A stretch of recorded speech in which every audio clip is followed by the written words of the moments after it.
గొప్పగా చేసుకోవాల్సింది ఇది. అలాగే మేడం గారు చేయడం చాలా గొప్పగా ఫీల్ అవుతున్నాను. దీంట్లో నేను పార్టిసిపేట్ చేయడం కూడా చాలా ఆనందంగా ఉంది. థ్యాంక్స్ టు యశోధర మేడం గారు. అండ్ ఇలాంటి ఇన్సిడెంట్ రోజుకి ఎన్నో జరుగుతున్నాయండి. ఇలా జరుగుతుంటే చేసేదానికి మీరుంటారు, కనేదానికి మేము ఉన్నామండి.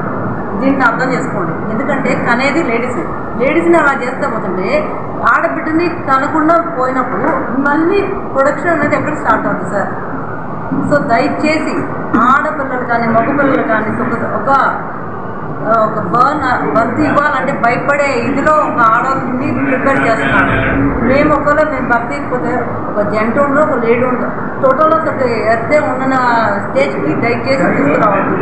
మీరు మాకు గౌరవం ఇవ్వకపోయినా పర్లేదు, మినిమం రెస్పెక్ట్ ఇవ్వండి సార్. ఎవరైనా సరే రెస్పెక్ట్ ఇవ్వండి. గౌరవం ఇవ్వలేదు, మమ్మల్ని నెత్తి మీద కూర్చోబెట్టలేదు. ఇలాంటి అఘాయిత్యం జరగకుండా చూసుకోండి.